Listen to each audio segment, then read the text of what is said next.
to the first post-lunch session that aims to outline a vision for fortifying and broadening value chains, promoting inclusive and sustainable global trade and investment. And we've got our discussants up on stage already. The President of the World Economic Forum Switzerland, Mr. Børge Brende. The Chairman of the Board, AP Møller Mærsk, Denmark, Mr. Robert Mærsk Uggla. The Group Chairman and the Chief Executive Officer of DP World UAE, Mr. Sultan Ahmed bin Sulayem. The Chief Executive AI Group Australia, Mr. Ines Wilcox. The Chief Executive Officer of Embraer Brazil, Mr. Francisco Gomes Neto. The Chief Executive Officer of FedEx USA, Mr. Raj Subramaniam. And to steer that session, we have as moderator the Chairperson and Managing Director, Tractors and Farm Equipment Limited, India, Ms. Malika Srinivasan. So ladies and gentlemen, it's over to Ms. Srinivasan to steer that session. Good afternoon, everybody. Good afternoon and a very warm welcome to all of you to this plenary session. We have a power-packed panel today, an outstanding array of speakers, and I think you will agree that my job is unenviable. So I would like to do my best to keep this on schedule. Here on the panel, we have the world's most eminent thought leaders, strategists of global trade, and leading global CEOs for what promises to be a very rich discussion on the evolving dynamics of global trade and investment and the innovative, sustainable, collaborative approaches to addressing these. I will take just a minute to set the context for today's discussions and then request each of our eminent speakers. I will introduce them and request each one to just take a minute or two to give their opening comments, and then we'll try to keep it with some questions from the chair. But I would request you all to forward your questions up, and we will try to take as many as possible at the end of the session.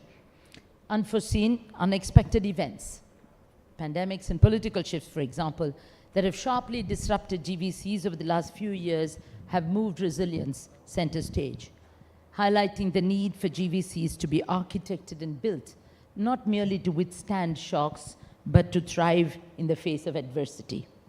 Government, institutional, and corporate leaders now agree that resilience is our key challenge to long-term growth, and that it calls for collaborative and agile frameworks in terms of policy, cross-border partnerships, government-private sector collaboration, and corporate strategic initiatives.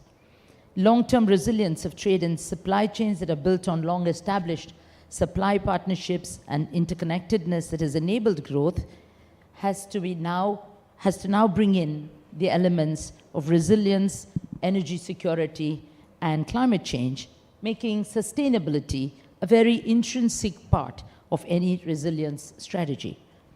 In this year's B20 discussions, we also had fair amount of deliberations on the transformative power of digital technology, Trade 4.0, as there was a reiteration to the B20's commitment to inclusivity, both aspects being in the context of developing resilient GVCs and an accelerated GDP and global trade growth.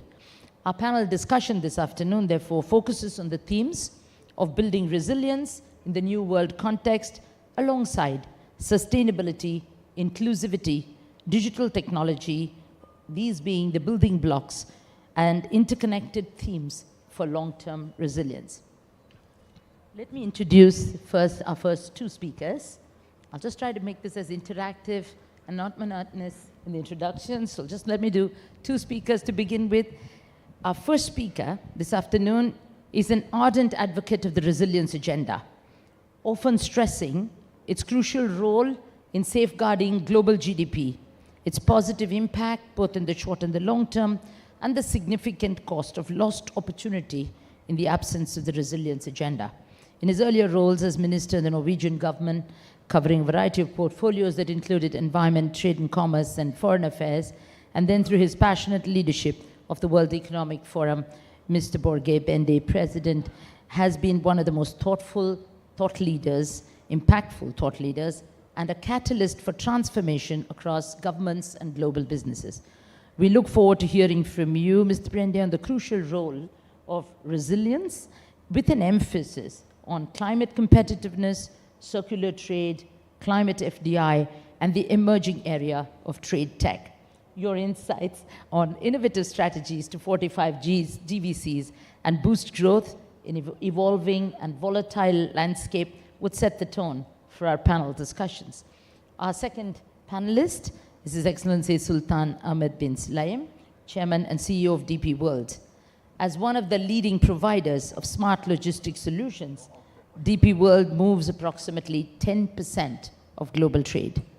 Under Sultan bin Sulaim's dynamic leadership, DP World's strong growth and global strategy has as its central themes a long-term perspective on investment, a strong emphasis on sustainability and technology, and multidimensional partnerships in its approach to infrastructure development in LDCs with a view to enhancing inclusivity and participation of LDCs.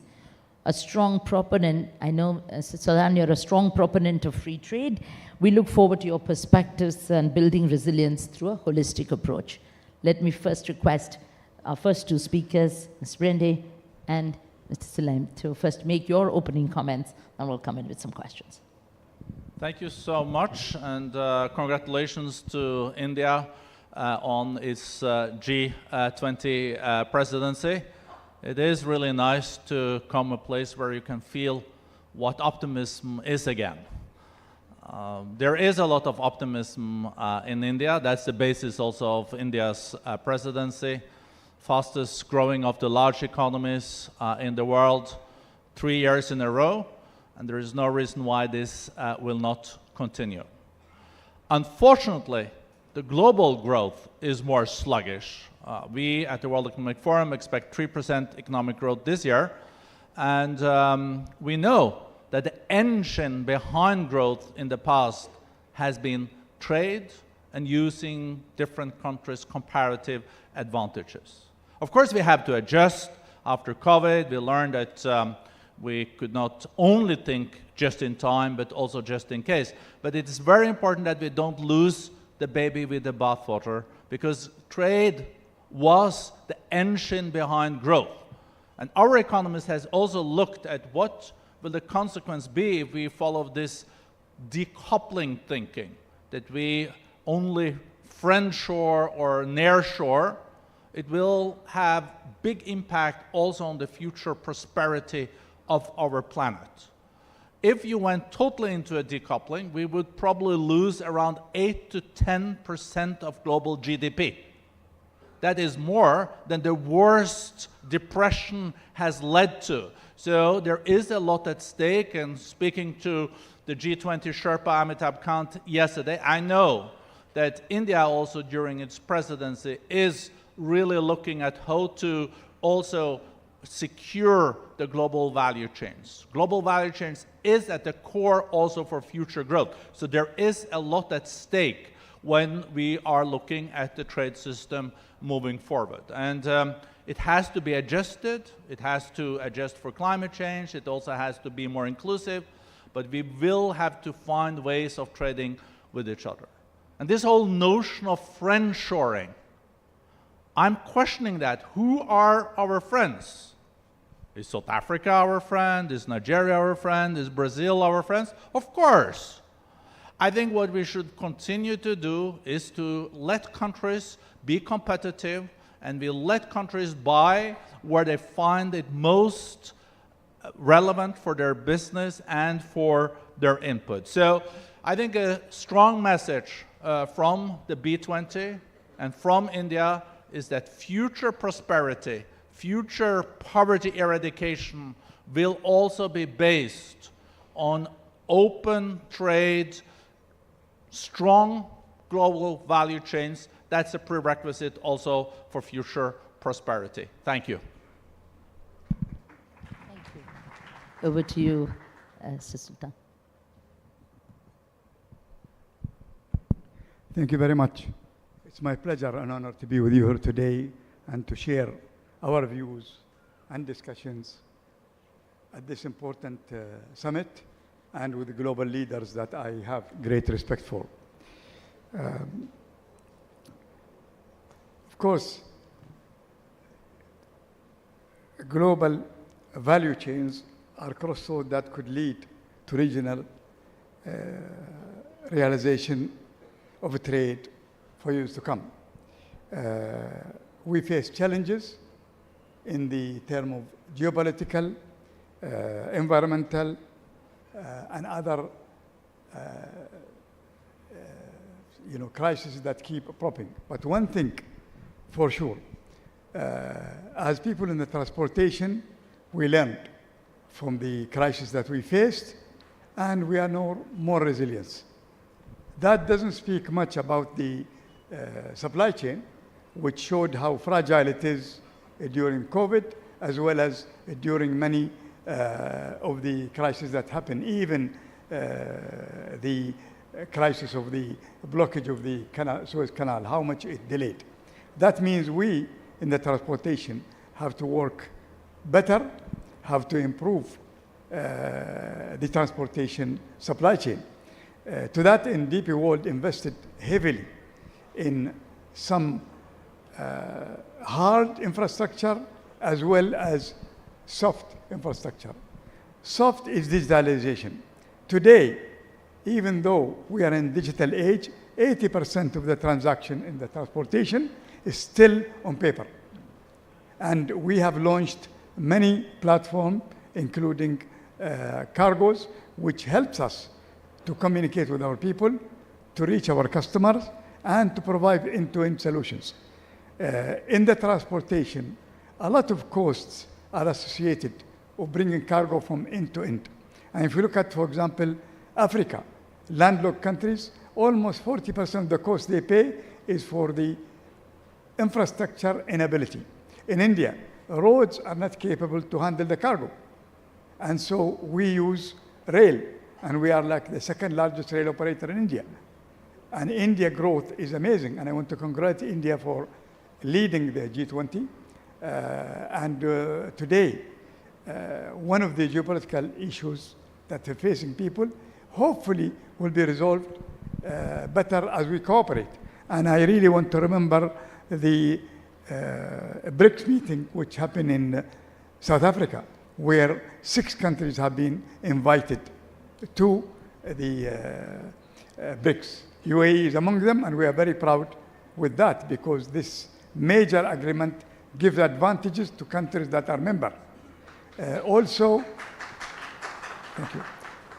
UAE has a comprehensive free trade agreement with India, and actually almost the trade that was achieved is a huge compared to before it. So naturally, when there are less restrictions, less obstacles, people can communicate and do trade very well. I hope that WTO and a platform like this, the B20, will be critical and influential in removing some of the obstacles we face in our business. Thank you very much. Thank you. Before, let me come in with one question to each of our panelists to get the discussion going. And Mr. Prende, you emphasized a balanced approach between global growth, global trade, and friendshoring. But I want you to touch upon it a little bit more, because how can policy makers navigate the intricacies of crafting an effective policy to enhance supply chain resilience that requires a delicate balance between promoting local production and maintaining global trade, but to ensure that protectionist measures don't undermine international cooperation, while still fostering domestic industries that are essential for both resilience and national security? Well, thank you for that question. First, I just would underline that if we were to move away from the paradigm that has been leading to incredible results the last decades, I think we can also move into a decade of very slow and sluggish growth. So we can see a repetition of the 70s, where we almost did not grow. So one also, of course, has to look at aspects of today's global value chains, where one cannot only rely on one producer, one has to diversify. We're seeing this also with manufacturing. We're seeing, for example, manufacturing now growing very fast in India. We're seeing growing very fast also in Vietnam and other emerging markets. I think that diversification will continue. The notion of this friendshoring, I think, is quite a worrisome thing, because as I already alluded to, who is going to define who are your friends? I think it's a slippery slope. But the reality is that you are seeing diversification in the supply chains, but that is very important that that doesn't lead to so much higher prices that we will see increased inflationary pressure. That will also, over time, decrease global growth. So there are very fine balancing acts here that we are faced with. I think also we will only realize the importance of the global value chains too late if we know are moving into also a different paradigm based on today's geopolitics. And when it's too late, it is too late, and then we can easily end up in a slow growth period, and then we can just we will not meet the overall sustainable development goals, eradicate all extreme poverty by 2030. I think openness in markets, of course, comes with challenges too, if you're not prepared. But every country that works on its competitiveness, to open your home market over time is also a good way of teaching your industry on how to succeed in the global competition. Because in your home market, you have comparative advantages. And over time, we have seen all the countries that have gone from being lower middle income countries to really succeed as industrialized countries. They always have opened their home market.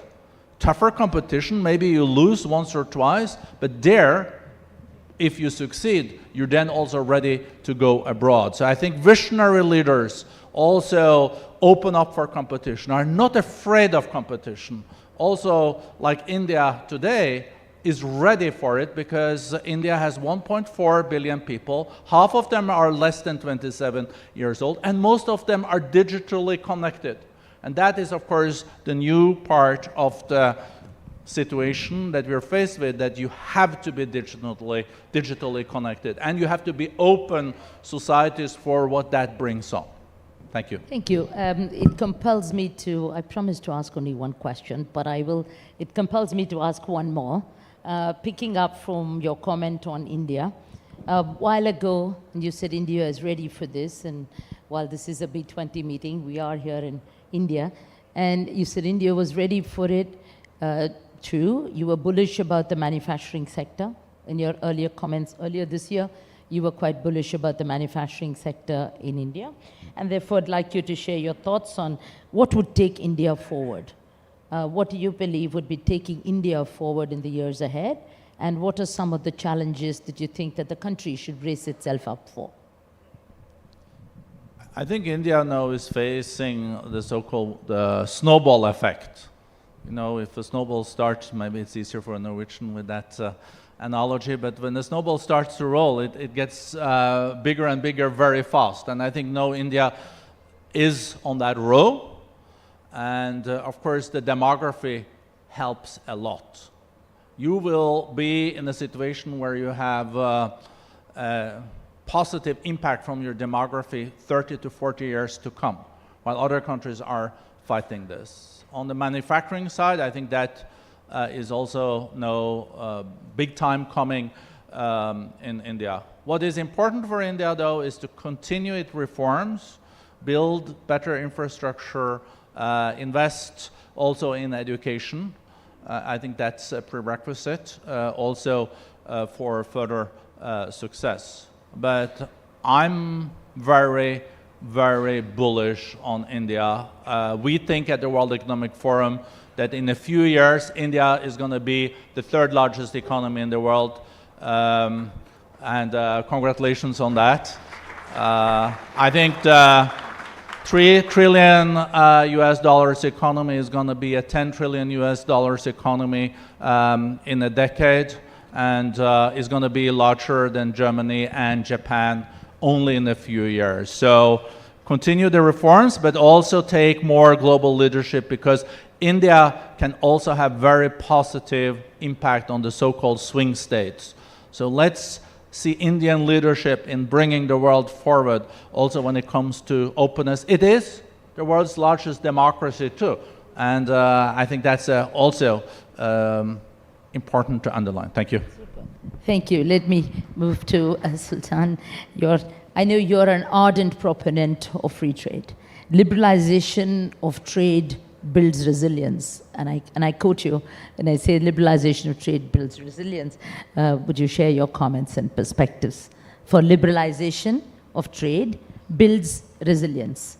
So would you share your thoughts? Absolutely. I mean, today, I think I'll speak about something interesting, is that people have been speaking about nearshoring. And that was something that we spoke in the 2014, 13. It was an idea. But when COVID happened, people realized that you cannot rely on a product produced in one part of the world and shipped all the way to the other part. And I mean China and the Far East. And it is evident today that trade has to come and manufacturing has to come to where the countries are consuming. So the factory should be in the consumer market. And you will see now, like example, Apple moved their mobile phones to be manufactured in India. And congratulations to India, and I think India has the infrastructure and the regulations. But the key is, if you want to become an export country, then the laws have to be changed to be more liberal, to allow people to export and fast-track exports, remove many of the restrictions, and also customs around the world. Customs is key today, and customs need to be improved. Procedures need to use digital, need a system that is easy, and hopefully everybody will use a similar form. In the World Customs Organization, there's something called authorized economic operator, which is basically an agreement between two countries where each country will qualify certain top companies and the counterpart will qualify and they'll give them a fast track. In UAE, we signed it with India, we signed it with Korea, and I'll encourage more and more of these agreements to be signed, because if customs can coordinate with the other customs, it is better than even the free trade. Because the biggest problem in every country are the customs. I don't care what agreement they made, the custom will follow their own procedure. But this is part of the custom DNA and custom regulation that could be used. So between an effective role of WTO, where today WTO is sitting, and they have rules, they have agreement, but many parts of the agreement are not implemented. We need to implement them. We need to enforce them. Thank you. I think his responses would have evoked many questions from the audience, which I request you to send up for question time. Let me just move to our next two panelists. Our next panelist and speaker, Mr. Robert Maersk-Uggla, Chairman of the Board, AP Moller Maersk Denmark, is an iconic leader whose leadership within the maritime industry has redefined the global trade and logistics paradigm. And his leadership has evolved into an integrated logistics player, adopting strategies to local markets, and we see some of that in our own market with the three-wheelers going around. We see that innovatively redefining customer expectations on efficiency, transparency, flexibility, and resilience, and we see sustainability woven into the heart of your strategy towards a net zero goal by 2040. Leveraging opportunities in growth markets, Maersk is bullish on investments in the global south, and we look forward to Mr. Robert Ugla's perspectives on resilient growth through sustainability, inclusivity, technology, and long-term investments. I hope that's broad enough topic for you today. And now let me just introduce our second speaker as well before I hand over. Mr. Francisco Gomes Neto, President and CEO, Embraer, and co-chair of my task force on inclusive GVCs for resilient global trade and investment. He's been a key contributor to the B20 deliberations and the policy paper on resilient GVCs.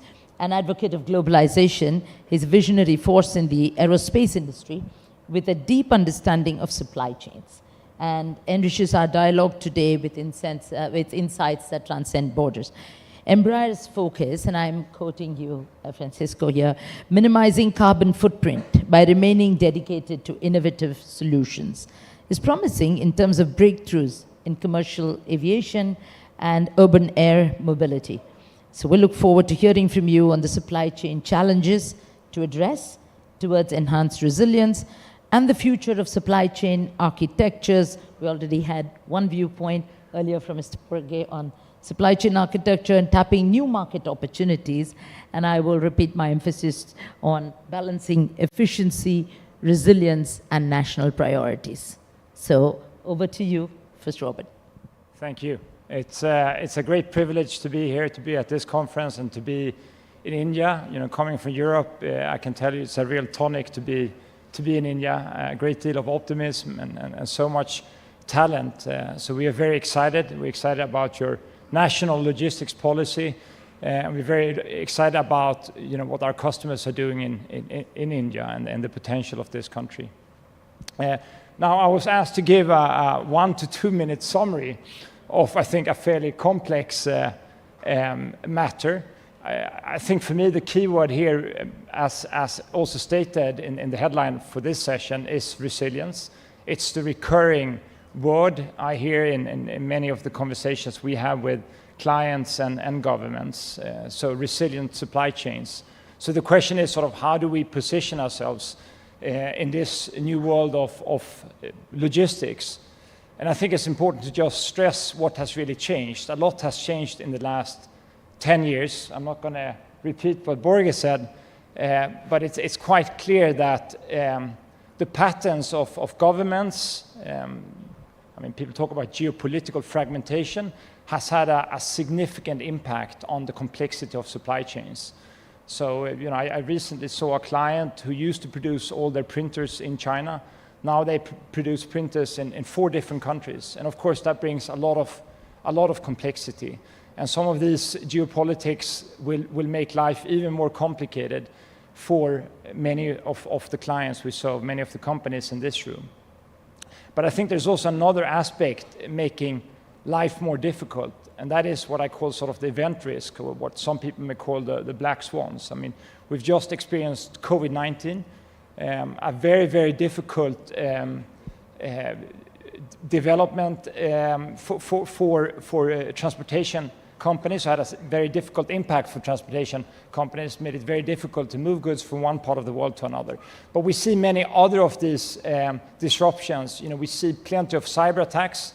Some of them are very known, and you read about them in the media, but there are also plenty of cyber attacks people don't read about. And the risk of these cyber attacks and I think the scale and impact of these attacks are only going up. But you certainly have also other kinds of disruptions. You see quite a lot of labor disruption in different parts of the world. And maybe most importantly for this audience, natural disasters is having more and more negative impact on the world's supply chains. As we sit here, we have quite a few vessels waiting to get through the Panama Canal because the water levels are very low. And these kind of weather-related incidents would most likely only increase in frequency. So in summary, what are we doing about it? As many of you know, we have what we call today an integrated supply chain strategy. We no longer just sail the goods to a port. We really try to bring the goods all the way to our clients. We also work with technology. We try to have a much more integrated supply chain engine where we do not just have the visibility of the goods, but we also understand how we can move the goods from one mode to another mode to make sure we enable a much more flexible supply chain than we had in the past. And then last but not least, we do a lot on the topic what some people refer to a bit loosely as the sort of ESG agenda. We've spent a lot of time embracing environmental solutions for transportation. We were the first to order ships designed to sail on green fuels. I'm really pleased to see the followership in the industry on this. And then coming back to your comment about the three-wheelers, we do a lot in terms of trying to electrify inland transportation. So we are a heavy supporter of rail, but we're certainly also a big supporter of electric vehicles, especially for middle mile and last mile solutions. It's not just your three-wheelers that are attracting attention in India, but your e-commerce proposition of $1 for any package is also attracting attention. I'm not sure that we have time to discuss that one on this panel, but if we do, I'll come back to it. But offline, certainly would be happy to talk about that innovation as well. So over to you, Francis. So thanks a lot for the invitation. I'm very happy to be here, participate in this important panel. Well, Embraer is a key player in the aerospace industry. I mean, contributes and benefits a lot from the globalization. Since our inception, 54 years ago, we have delivered over 8,000 aircraft, and we have more than 2,000 clients around the world. So we are proud to say that every 10 seconds, one Embraer aircraft takes off around the world. And to develop, certify, and manufacture the aircraft, we mobilize, over 1,300 suppliers around the world. So it is a very complex supply chain. And we have to do that to be competitive and to access specialized skills. And this complex supply chains bring some vulnerabilities. As my colleague mentions, logistics issues, for example, in normal times. And with the pandemic, we saw that now this can become a big issue. We are suffering until now with the shortage of parts, with shortage of specialized labor.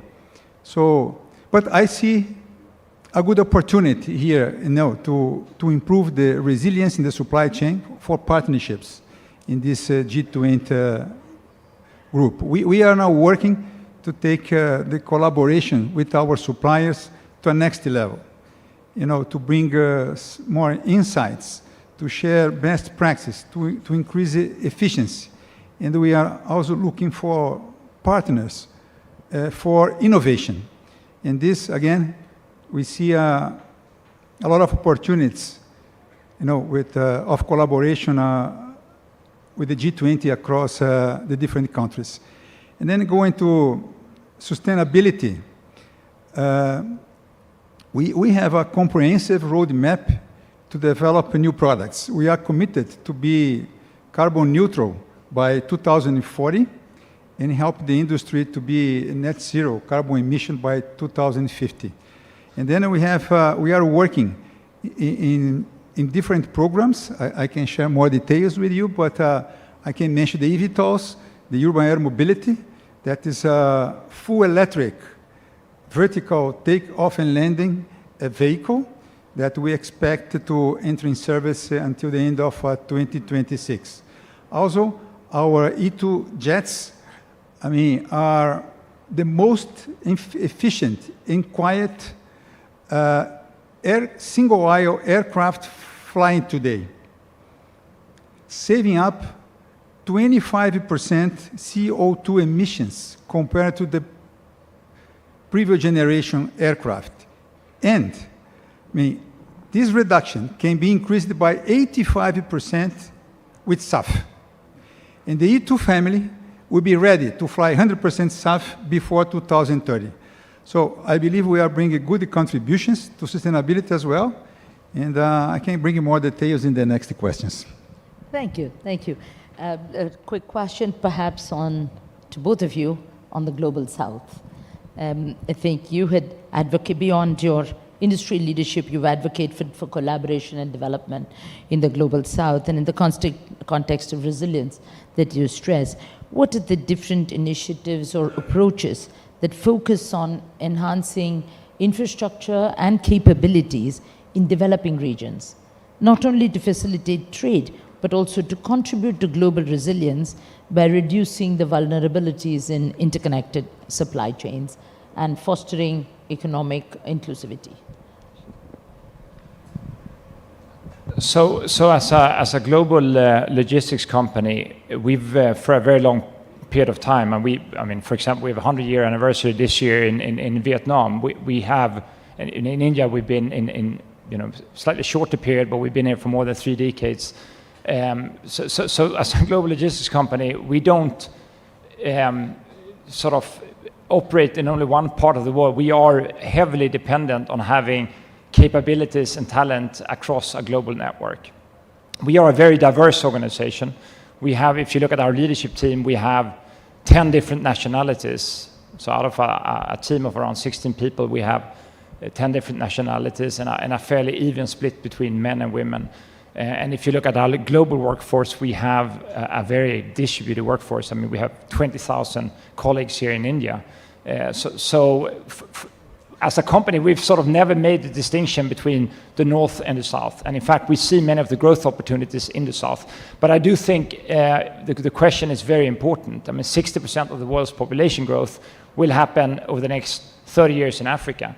And we have a sort of moral obligation as a company to figure out how can we contribute to many of these countries which are at a very early stage of their development, and how can we make sure that more people get employed. And I think there are various ways to do that. One is through investments. So we're a very big investor in what you call Global South. We've been a very big investor in Africa. We've invested throughout Asia, and I'm extremely positive about the opportunity to invest in India. We probably underinvested in India historically. We have only 2 ports in India today, but we see a lot of opportunities, especially on the inland side when it comes to logistics centers and fulfillment centers. So one is around investments. I think that's very important. And the other aspect is around developing talent locally. So training people and upskilling people. And that is about also making sure we embrace the full talent pool. In some of these markets, women have been unable to get into attractive jobs. We try to, as a company, to work really hard to make sure that we offer opportunities for everyone. And in some countries, like here in India, we've actually established warehouses only for women, where there is this cultural requirement to have a safer and dedicated space for women. So we try to use different levers. Thank you. Moving over to Mr. Francisco, you see India and Brazil, you've said, have a lot in common, from demography to geography, to cultural diversity, to resources. This is, I think, your quotation, and even similar economic growth trajectory. And a partnership would be a strong platform for the exchange of technologies and ideas. In the field of defense and aerospace, how can Embraer help India achieve a global exporter status, and how do you see the scope of a partnership with a company like India, and in particular and more generally in the Global South? This is a good question. Thank you. So again, I learned that since 2015, 70% of the global population live in the Global South. So it is a tremendous economic and human potential. And I spoke about this challenge with the supply chain, right, to bring resilience, and as an opportunity to develop new partnership. But I take India as a great example. So India has a very competitive labor cost. India has availability of engineering, design, and technical expertise. And we from Embraer, we have knowledge and experience to develop, certify, and manufacture aircraft. So it seems to me a good opportunity of collaboration, right? We could, I'm sure we can bring both things together in benefit of this, right? Create a aerospace, strong aerospace industry in both sides. So this is, I would say, a concrete example of a potential collaboration. And I like the comment of my friend, Peter, right? No, the other one, this. Borgen, sorry.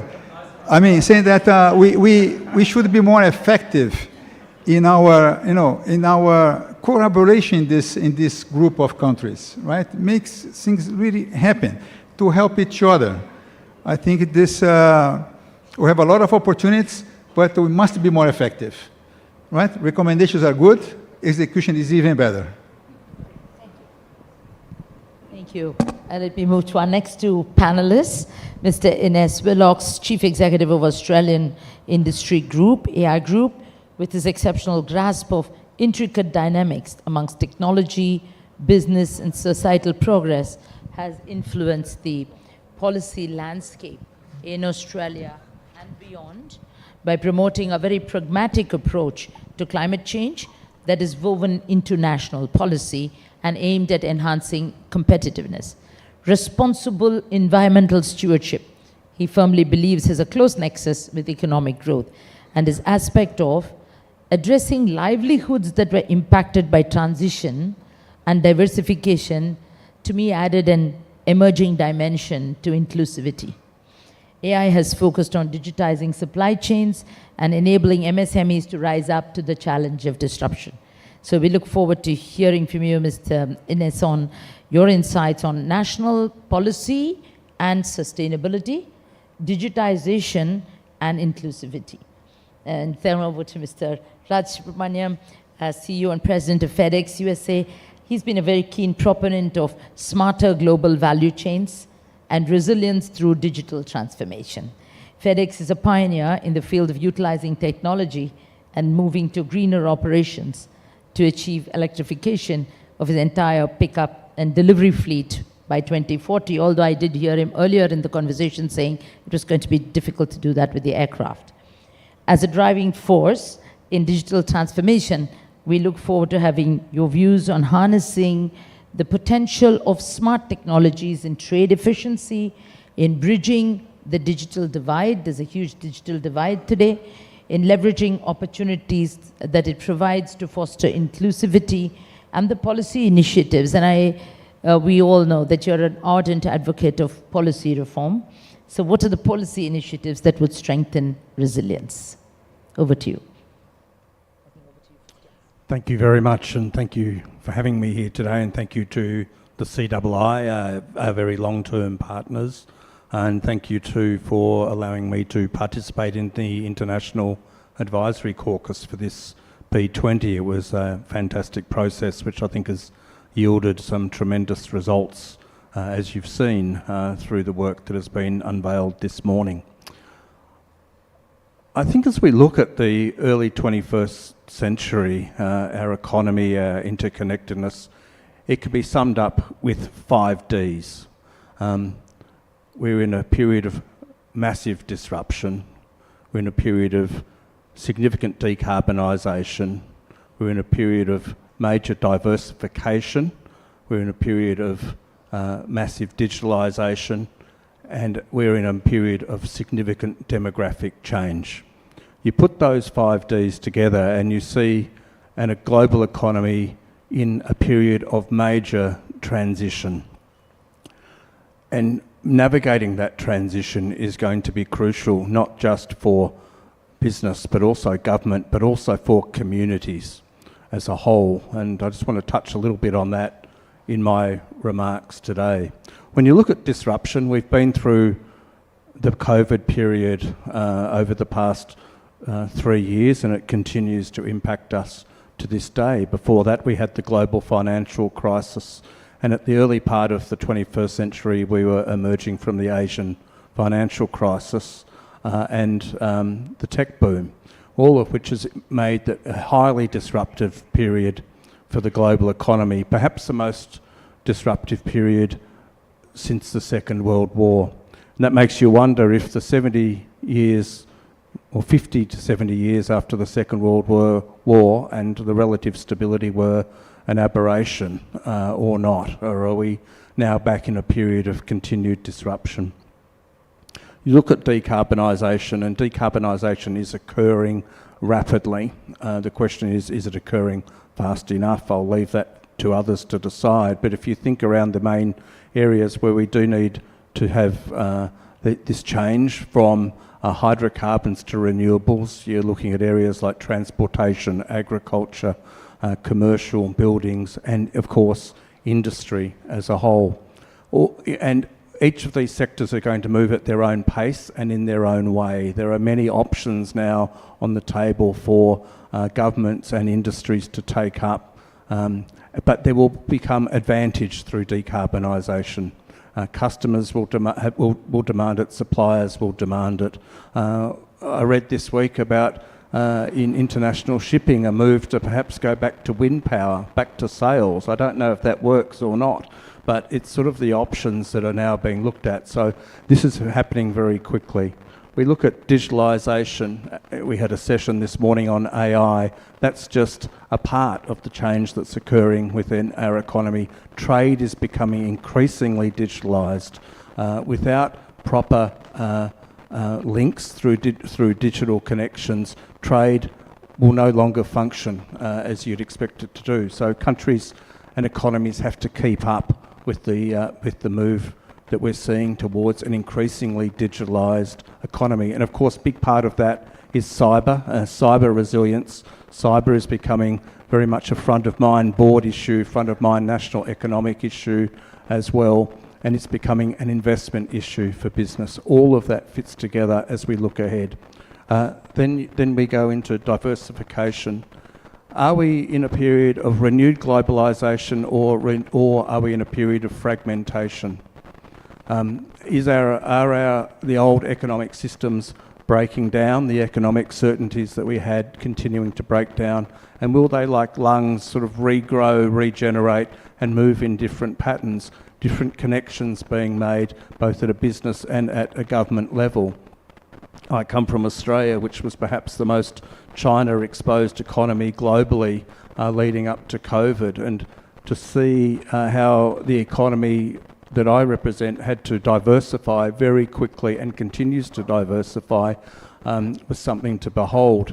The other question we have to ask is, have we seen peak China? Now, China will obviously remain a key part of the global economy for as far as the eye can see, but are countries and businesses now, as we've heard, moving away and diversifying, and what does that diversification look like? The final one is demography of the 5 Ds. We're seeing massive demographic change. As other speakers have said, it's fantastic to be here in India to see, feel and sense the optimism, and a large part of that comes from demography. A large part of the world is aging rapidly. Japan, its population went back by 800,000 people last year. Korea is in the same place. Australia has demographic challenges.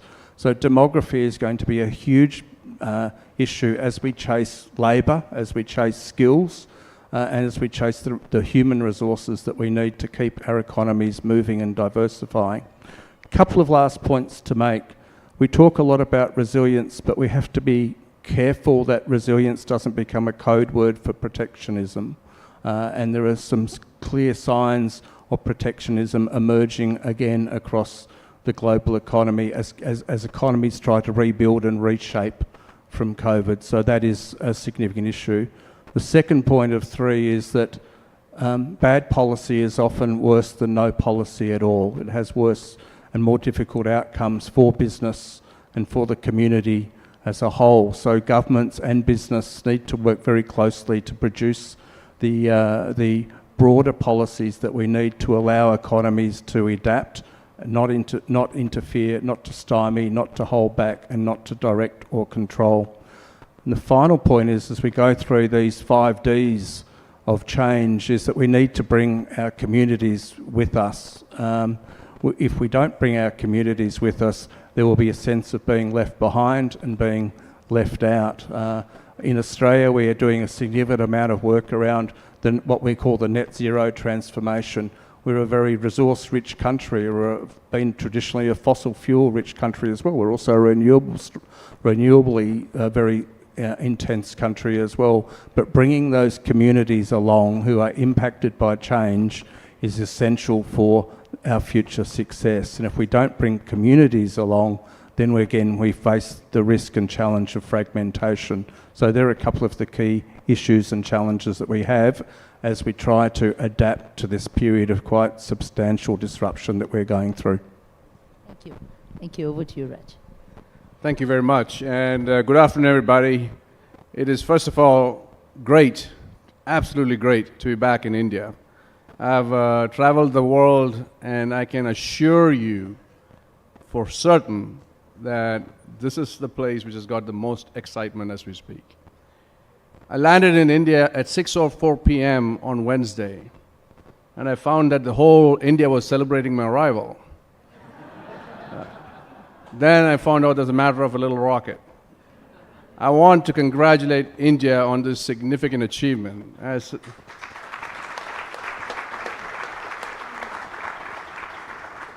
As a person who was born here, it just makes my heart really, it was just made me so proud to see the entire country celebrating what a significant accomplishment this was. So again, it was a perfect time to land, and it was a perfect time to be in India.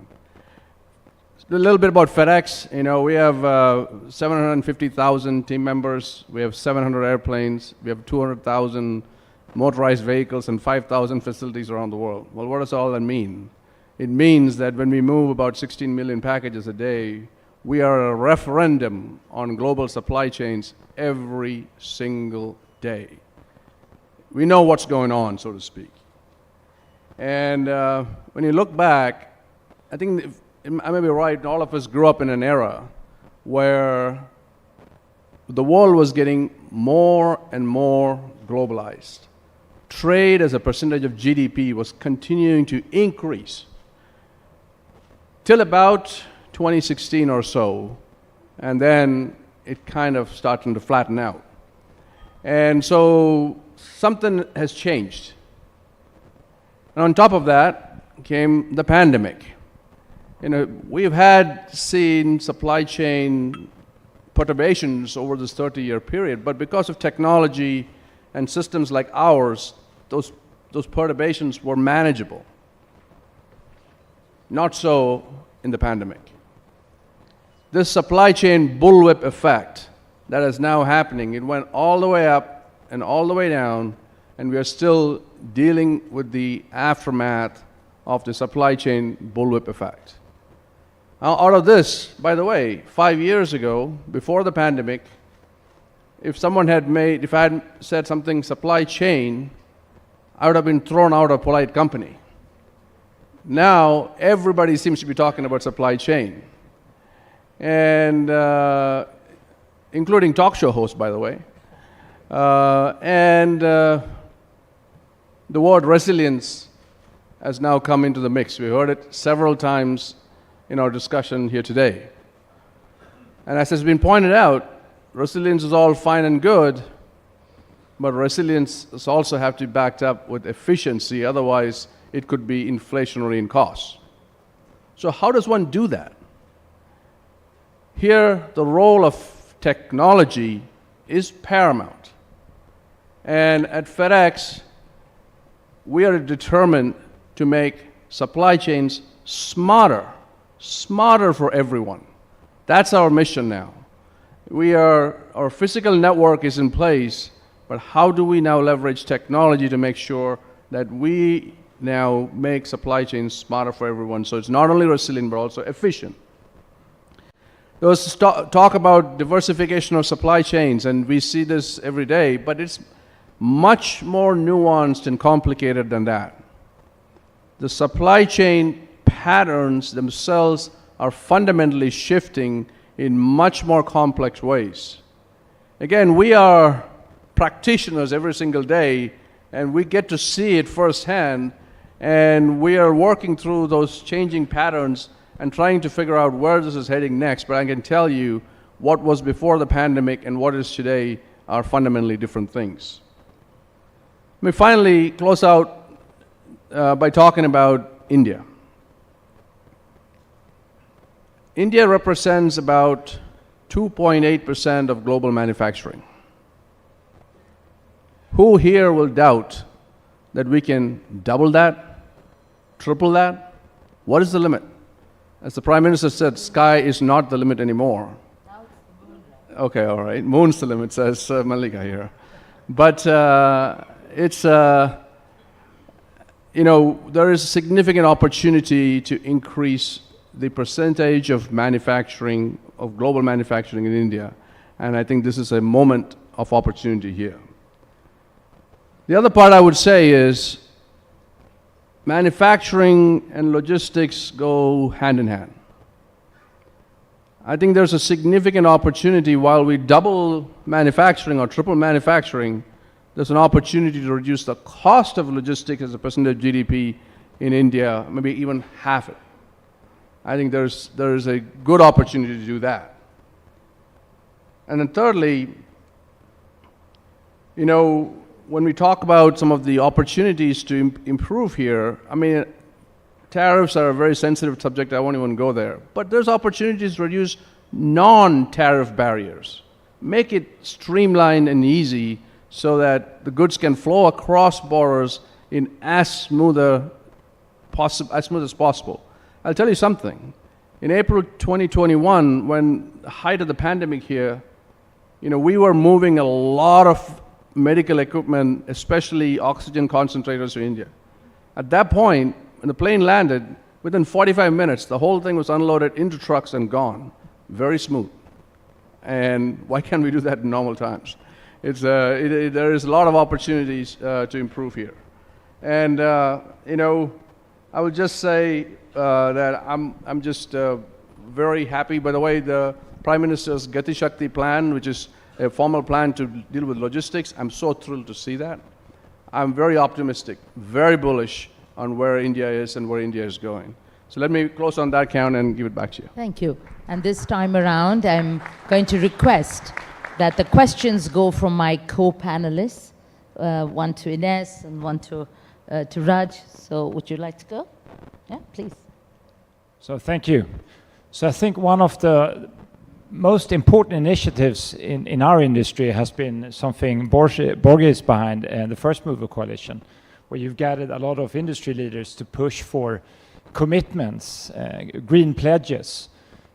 I would like to get your perspective on how you see these pledges play out. There have been some concerns lately, and you've seen various NGO reports that sort of the integrity of these pledges are not always what they seem to be. So from your point of view, and also, you know, given the engagement you have with the various stakeholders in the First Mover Coalition, A, do you see sufficient progress, and two, what is required to really move the needle in terms of the energy transition? Thank you. First Movers Coalition was formed at Glasgow COP26. It's 88 companies that have committed to green their supply chain, as also Robert mentioned. So it will mean that company Apple, commits then to buy greener aluminium. So they made a commitment, for example, that 25% of the aluminium they should buy in the future has to be produced by renewables. You have the same kind of commitments when it comes to cement, you have the same commitments when it comes to steel, and also shipping, it's on its way, where Maersk has been a trailblazer in also then ordering ships that are much greener when it comes to fuel. So where do we stand? We now have, as I said, 88 companies. They will need to deliver on these pledges.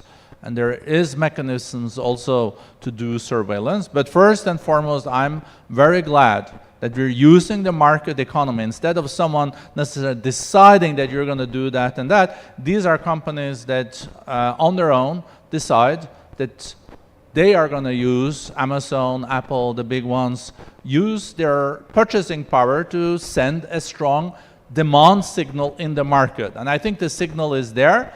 Is it perfect? No. Is it much better than no commitments? Yes. So what we are struggling a bit with, and especially for companies also in emerging markets that have taken on these commitments, are to make sure that the companies that are in the hard-to-abate sector, for example, cement, are able to finance this transition. So we will need to also discuss with some financial institutions, Bretton Woods, but also big donors like Bezos and etc. Can there be some transitional financing? Can there be some incentives for these companies to foster, develop, because there has a cost short term to then move into a greener field. But I think for companies in the future, I think it's a comparative advantage to also internalize that there will be more focus on this decarbonization. Thank you. Thank you. I'll go back to Ines with the question. I think we're running out of time, so I'll go with a quick question to Ines. Would you comment on how forward-looking policies could support workforce transitions? You talked about the Australian context, so I'd like to take a quick response from you, and then I'm going to come back to Raj with a question. While if I may request the organizers to pass the mic to Kathy Roussel, who wants to address a question to Mr. Borge. So while the mic is being passed on to Kathy, I'm going to do 2 questions on the stage. So Kathy, give us a minute. When you get the mic, I'll come back to you. Over to you, Mr. Ness. Thank you. I think this comes back to the 5th D that I talked about, which was demography. The world now seems to have more people, but to be suffering more labour shortage and skill shortage as we adapt to these challenges that we've spoken about today. Addressing those skill shortages and those labour shortages is crucial to our economic success and to dealing with each of the issues and problems that we've laid out today. So what we have to think about is the longer term around what the skills base of the future will be, but how do we assist both the future workforce, but also importantly the current workforce adapt and change as they need to. How does this work? How does this mean? What does this mean for education? For the link between what I would call vocational education and university education? What does that mean for people going back to be educated through micro-credentialing and to do small bite-sized courses to upskill? So this is a big challenge, and this is where the link between business, employers and the education sector is crucial to get this right. And quite often the 2 sectors globally, it varies of course, but they've missed each other. They've sort of bypassed each other. And we need to have those 2 components talking to each other much more. The final point is, how do we think about people as they mature, staying in the workforce should they want to, and developing the skills that they have to do that. Huge challenges. Thank you. Over to Raj. Raj, would you talk about the best position to talk about technologies, Trade 4.0, technologies that could enhance the efficiency of businesses like yours? If you could comment on that, digital technologies that you believe will dominate global trade in the future, and also address the question of the looming threat of cybersecurity, and how could a forum like B20 come together and G20 come together to address this issue of cybersecurity? Well, 2 big topics, so we'll be here for the next hour or so, but I would say that the first one is, the thing is today in the supply chain, the visibility of moves across the supply chain, there's an opportunity to significantly enhance that. And the technologies today are there. We talked about this morning about blockchain, or we talked about machine learning and artificial intelligence. But really, today there's a lot of, within a firm, there's a lot of visibility, but when it goes across, that is not so good. So how do we do that? And then because of that, can we then streamline some of the operations so that make it more efficient? Because once you make it, redundant and resilient, it's going to be more expensive. So there is opportunities to improve on technological front, and again, it's a long conversation. On the cybersecurity, honestly, we have been victims of cybersecurity, and we've dealt with it. And it's one of those things where, as each companies can only do so much. And but when something happens, how does the government help in finding the perpetrators? How do we figure out to cut it off at the source? But I think all of us, I'm sure, are spending a lot of time and effort to making sure our threat vectors are not as protected as possible against all these threat vectors at this point. Thank you. I really have run out of time, but I would like to take that question from Kathy. Kathy, yes, you're going to be the last question for today. Lucky me. Thank you very much for that. And thank you very much to the panelists for a very interesting discussion. I'm Kathy Roussel from Amphori. Amphori is a global business association. We are supporting our 2,500 members in improving the ESG performance of their supply chain. We believe in trade with purpose. My question could have been answered by, I think, many of the panelists, but it would be directed to Mr. Brender. So we've heard quite some buzzwords in this conversation about the importance of open trade, global growth, investment. But this trade, this growth, this investment, they need to be sustainable. So my question is the following. How important do you think it is to integrate ESG due diligence considerations at the core of trade policies and business practices? Thank you. Thank you. I could, since you're running out of time over, I could say very important. But I guess you would like me to elaborate a few more words. As I said, I think there's also a growing consciousness among leaders and CEOs, we heard it here too, that if you want to be long-term in business, you also have to care about the environment, but also the social impact of your company and good governance. Zero tolerance for corruption and etc. So these topics, I think, is not hard to persuade the companies. I think future-oriented companies really take this serious. I think we need to form more alliances, public-private. I mentioned the First Movers Coalition, or got the chance to mention it when Robert asked me this question. At the World Economic Forum, we also have another alliance with 120 CEOs that have to come together, CEO climate leaders, and said that they are bringing their company into a net zero position in 2050, including hard to abate sectors.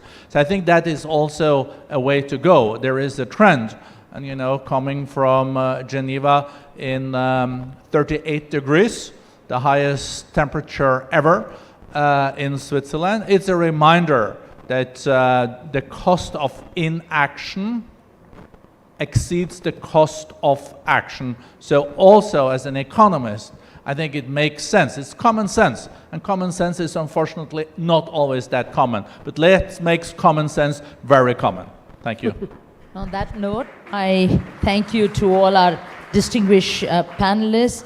Let our discussion today serve as a catalyst for continued dialogue, innovation, informed decision-making on the global stage by businesses, governments, and international organizations. As we navigate this complex landscape, I am confident that our collective efforts will forge a future where resilience, sustainability, digital transformation, and inclusivity will converge towards a better world for all. Thank you all. Thank you very much, Ms. Srinivasan. May I request you to please do us the honors of presenting all our panelists with a small token of appreciation. To Borge Brender, Robert Maersk Ugla, Sultan Ahmad bin Soleim, Francisco Gomez Neto, Ines Vilox, Raj Subramaniam. Small tokens of appreciation for our panelists. Ladies and gentlemen, please remain seated. We'll quickly make the changes on the dais and then move into the next session.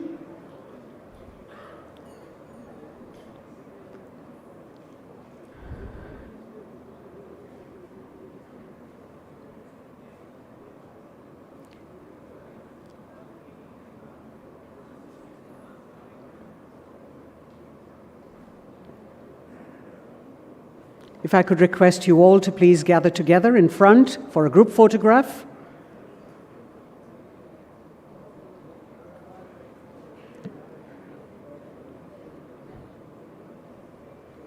Thank you very much. Panelists, may I request you to please move forward for a group photograph?